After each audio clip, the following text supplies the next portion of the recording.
pasangan ingin berpisah karena sulit berkomunikasi dan merasa tidak ada cinta lagi ke kita.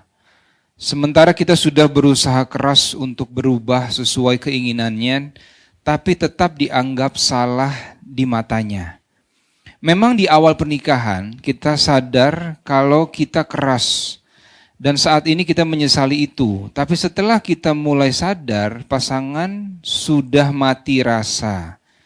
Harus seberapa sabar mempertahankan perkawinan, Ustadz? Kita sangat mencintai dan khawatir tentang nasib anak jika berpisah. Apakah rumah tangga bisa bertahan? Ustadz, amalan apa yang sebaiknya dilakukan dalam kondisi seperti ini? Terima kasih, Ustadz. Baik, problem ini sebetulnya alamiah akan dialami oleh siapapun yang berumah tangga. Saya ulangi ya, problem ini akan alamiah bagi siapapun yang merasa berumah tangga. Kenapa? Karena declare ayatnya pertama kali sudah mengatakan, engkau pasti menemukan kekurangan di pasanganmu. Itu poinnya. Tapi kadang kesadaran itu menjadi berkurang karena setan bermain dengan cukup indah di situ. Provokasinya terlalu banyak. Apa yang pertama kali setan tanamkan pada pasangan ketika melihat pasangannya kurang baik terlihat adalah sikap putus asa. Melihat keadaan itu sehingga menyimpulkan sudah tidak mungkin kemudian untuk berjalan bersama-sama dan rahmat Allah tidak turun lagi di situ. Itu problem.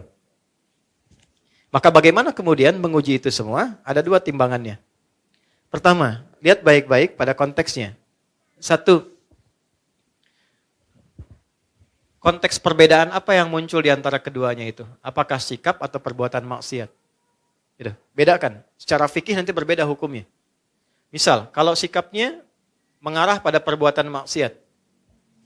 Dia nggak mau sholat, sering mabuk, ya, sering mengonsumsi hal yang dilarang dan sebagainya, berpengaruh buruk pada anak, pada ini dan sebagainya, dan bisa membawa. Dan sudah berulang kali diingatkan, diminta, dibawa, sulit dan sebagainya. Ya, mau direhab dan sebagainya, sulit misalnya dan seterusnya. Nah, sementara pengaruh-pengaruhnya tetap kuat dalam kehidupan keluarga dan bisa menjauhkan yang paling utama adalah ya dari ketaatan kepada Allah Subhanahu wa taala. Maka muncul skema nanti. Dan cara skemanya Quran surah keempat ayat 34 sampai 35. Puncaknya nanti di Quran surah ke-65-nya dengan namanya langsung. Ayat 34, ayat 35 memberikan jalan keluar. 1. Dari komunikasi fa'idhuhunna. 2. Wahjuruhunna fil madaji. Mengecek cintanya masih ada atau enggak. Pisah dulu. Dari pisah tempat tidur, pisah ruangan, sampai yang satu dulu ke rumah ibunya atau ke bapaknya. Untuk ngecek ada kepedulian enggak. Tanya enggak. Kan? Masih peduli enggak? Dan seterusnya. Enggak ada sama sekali, tetap larut dalam perbuatannya. Masuk yang kedua. Ayat 35. Fa in khiftum shiqaqa bainihima fab'athu hakaman min ahli wa hakaman min ahliya. Kalau enggak bisa sendirian menyelesaikan, maka cari ruang kepada pihak yang ketiga. Pertama paling dekat keluarga, wali dulu. Kalau enggak ketemu, yang disepakati oleh keduanya, yang dipercaya. Ustadz siapa, teman siapa, si fulan. Yang memang pendapatnya bukan untuk dibagi, tapi memberikan kontribusi. Enggak ketemu di sini, masih belum berubah dari maksiatnya, naik ke sini puncaknya. Sudah dengan keluarga bertemu, nggak bisa berubah, nggak bisa apa, tetap jauh, tetap menjauhkan juga dari Allah, maka muncul yang terakhir, skema tolak. Ditolak pun ada tahapan, nggak bisa langsung tolak. Kasih pelajaran pertama, suami menolak. Kalau nggak mau, muncul khulu, istri mengajukan. Kalau istri mengajukan, sifatnya fasakh, dipisahkan oleh hakim. Ya, dipisahkan ini nggak seperti talak yang biasa. Kalau yang biasa, rujuk sekali, memperbaiki. Itu rujuk itu jangan dipandang rujuk, nggak begitu.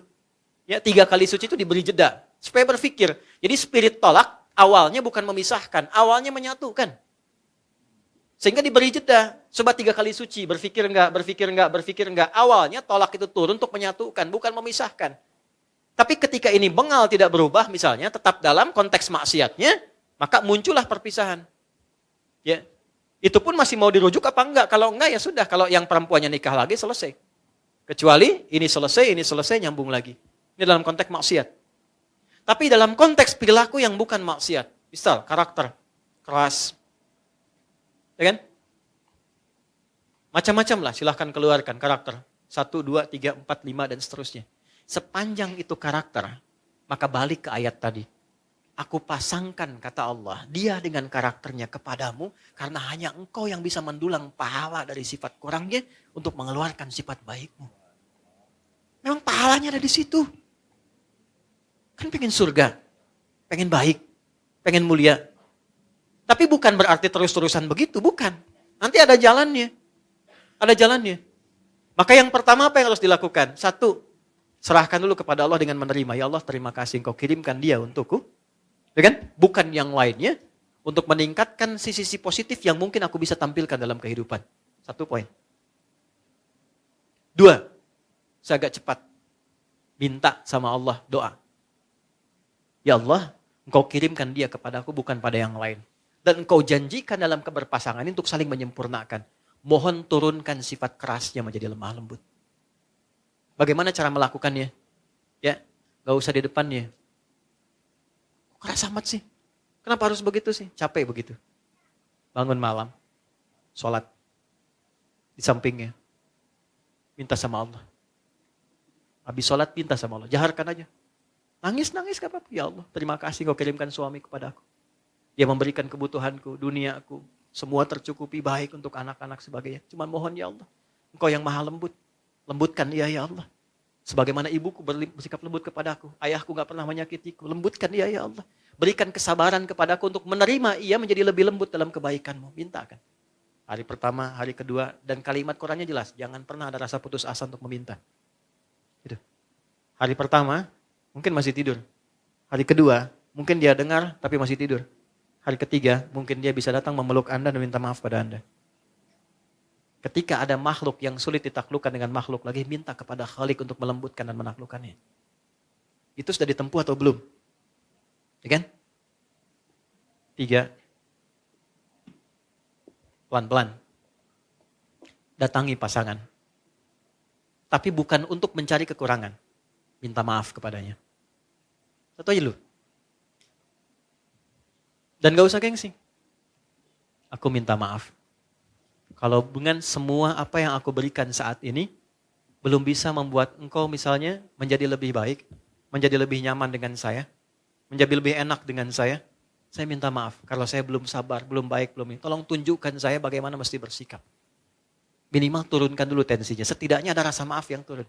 Kalau sudah sedikit frekuensinya turun, lebih mudah untuk menatanya. 3, kalau belum bisa dilakukan, terakhir ayat 35. Faba'athu hakaman min ahlihi wa hakaman min ahliha. Cari orang bijak yang bisa didengar. Kalau 1 dan 2 sudah tidak bisa saling mendengar satu dengan yang lainnya. Cari orang bijak untuk memberikan nasihat-nasihat terbaik.